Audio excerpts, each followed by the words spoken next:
തമിഴ്നാട് കേരള അതിർത്തിയിലെ പത്മനാഭപുരം കൊട്ടാരത്തിൽ നിന്ന് ആരംഭിച്ച നവരാത്രി വിഗ്രഹ ഘോഷയാത്ര പുരോഗമിക്കുന്നു. കേരളപുരവും അഴകിയ മണ്ഡപവും മാർത്താണ്ഡവും താണ്ടിയ യാത്ര കുഴിത്തുറൈ മഹാദേവ ക്ഷേത്രത്തിലേക്ക് നടന്നു നീങ്ങുന്നു.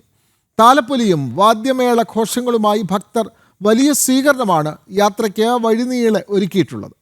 ഡോക്ടർ പ്രശാന്ത് ശങ്കരമംഗലത്ത് തയ്യാറാക്കിയ റിപ്പോർട്ടിലേക്ക്. തക്കലയിലെ പത്മനാഭപുരം കൊട്ടാരത്തിൽ നിന്ന് രാവിലെ ആരംഭിച്ച വിഗ്രഹ ഘോഷയാത്ര നവരാത്രി ഉത്സവത്തോടനുബന്ധിച്ചുള്ള വിഗ്രഹ ഘോഷയാത്രയുടെ പ്രയാണം തുടരുകയാണ്.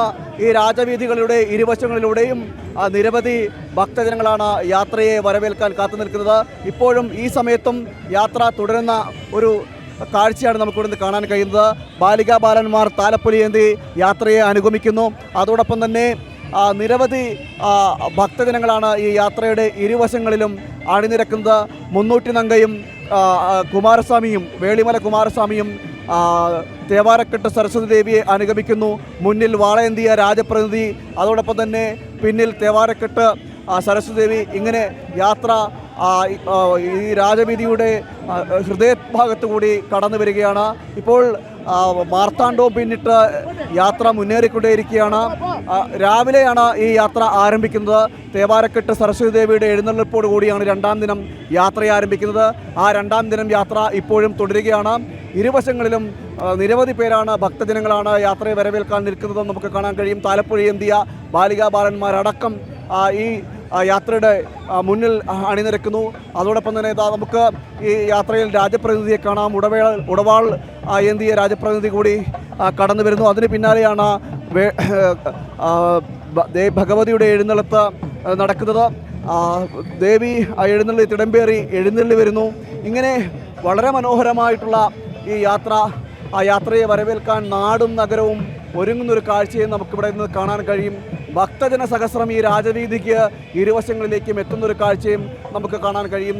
തിരുവനന്തപുരത്ത് ശ്രീപത്മനാഭസ്വാമി ക്ഷേത്രത്തിൽ നടക്കുന്ന നവരാത്രി ആഘോഷങ്ങളുടെ ഭാഗമായിട്ടാണ് യാത്ര. എല്ലാ വർഷവും നടന്നു വരുന്ന ആചാരപ്പെരുമയോട് കൂടി നടന്നു വരുന്ന യാത്രയാണ്. ഈ തിടമ്പേറി വരുന്നതാണ് ഭഗവതിയുടെ സരസ്വതി ദേവിയുടെ എഴുന്നള്ളത്താണ്. തേവാരക്കെട്ട് സരസ്വതി ദേവി തിടമ്പേറിയതോടു കൂടിയാണ് ഔദ്യോഗികമായി ഈ യാത്ര ആരംഭിക്കുന്നത്. കഴിഞ്ഞ ദിവസം മുന്നൂറ്റി നങ്കയുടെ യാത്ര, ഒന്നാം ദിവസമായ കഴിഞ്ഞ ദിവസം മുന്നൂറ്റി നങ്കയുടെ യാത്ര ശുചീന്ദ്രത്തിൽ നിന്നും ആരംഭിച്ചിരുന്നു. ആ ശുചീന്ദ്രത്തിൽ നിന്ന് ആരംഭിച്ച യാത്ര തേവാരക്കെട്ട് സരസ്വതി ദേവിയുടെ സന്നിധിയിലാണ് എത്തിയത്. അവിടെ നിന്നാണ് പത്മനാഭപുരം കൊട്ടാരത്തിലെ തേവാരക്കെട്ടിലാണ് എത്തിയത്. അവിടെ നിന്നാണ് പിന്നീട് രണ്ടാം ദിനം യാത്ര ആരംഭിക്കുന്നത്. ഇപ്പോൾ പല്ലക്കിൽ എഴുന്നള്ളി വരുന്നത് കുണ്ടണി നങ്കയാണ്. കുമാരസ്വാമിയും കുണ്ടണി നങ്കയുമാണ്. കുമാരസ്വാമിയുടെ പല്ലക്കാണ് ഇപ്പോൾ കടന്നു വന്നുകൊണ്ടിരിക്കുന്നത്. മുമ്പിൽ കുമാരസ്വാമിയും പിന്നിൽ കുണ്ടണി നങ്കയും ആ എഴുന്നള്ളത്താണ് നടന്നു വന്നിരിക്കുന്നത്. അങ്ങനെ രാജവീഥികൾ മുഴുവനും ഈ ഭക്തിസാന്ദ്രമായി നിൽക്കുന്നൊരു കാഴ്ച കൂടി നമുക്ക് പങ്കുവയ്ക്കാൻ കഴിയും. രണ്ട് സംസ്കാരങ്ങൾ, തമിഴ്നാടും മലയാളവും, രണ്ട് സംസ്കാരങ്ങളുടെ ഒരു സമന്വയം കൂടി നമുക്കിവിടെ നിന്ന് അനുഭവിച്ചറിയാൻ കഴിയും. അങ്ങനെ വളരെ മനോഹരമായ രീതിയിൽ ഭക്തി നിർഭരമായി ഈ യാത്ര നടന്നുകൊണ്ടേയിരിക്കുകയാണ്. അമ്മയെ കാണുവാൻ, അനുഗ്രഹം വാങ്ങുവാൻ നിരവധി പേരാണ് ഇവിടേക്ക് എത്തിക്കൊണ്ടിരിക്കുന്നത്. രാജവീതിയുടെ ഇരുവശങ്ങളിലും നിരവധി ഭക്തജനങ്ങൾ എത്തിക്കൊണ്ടിരിക്കുന്നു. അനുഗ്രഹപൂർണ്ണമായൊരു നിമിഷം, ആ നിമിഷത്തിലാണ് ഇവിടം സാക്ഷ്യം വഹിക്കുന്നത്. ഓരോ വർഷവും കഴിയും തോറും ഭക്തജനങ്ങളുടെ തിരക്ക് വർദ്ധിച്ചു വരുന്നത് നമുക്ക് കാണാൻ കഴിയും.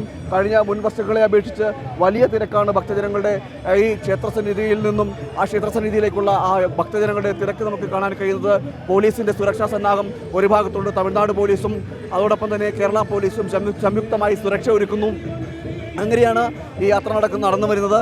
പഴയ കാലത്തെ തിരുവിതാംകൂറിൻ്റെ ആ പ്രൗഢിയും ആചാരപ്പെരുമയും എല്ലാം ഒട്ടും ചോരാതെ തന്നെയാണ് യാത്ര നടന്നുകൊണ്ടിരിക്കുന്നത്. ഇപ്പോഴും യാത്ര തുടരുന്നതാണ്. ഇന്ന് യാത്ര അവസാനിക്കുന്നത് കുഴിത്തുറയിലാണ്. കുഴിത്തുറ മഹാദേവ ക്ഷേത്രത്തിൽ യാത്ര അവസാനിക്കും. യാത്ര അവസാനിച്ച് നാളെ രാവിലെയോട് കൂടിയാണ് തുടർന്ന് മൂന്നാം ദിവസത്തെ യാത്രയ്ക്ക് തുടക്കം കുറിക്കുന്നത്. 22-ാം തീയതി, വരുന്ന 22-ാം തീയതി വൈകുന്നേരത്ത് പത്മനാഭസ്വാമി ക്ഷേത്രത്തിൽ എത്തുന്നതോടുകൂടി തന്നെ നവരാത്രി ആഘോഷങ്ങൾക്ക് തുടക്കം കുറിക്കും. വളരെ ഭക്തി നിർഭരമായിട്ടുള്ള ചടങ്ങുകളോടെ യാത്ര പുരോഗമിച്ചുകൊണ്ടിരിക്കുകയാണ്.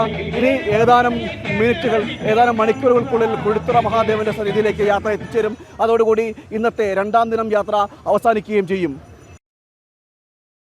ശങ്കരമംഗലത്താണ് റിപ്പോർട്ട് തയ്യാറാക്കിയത്.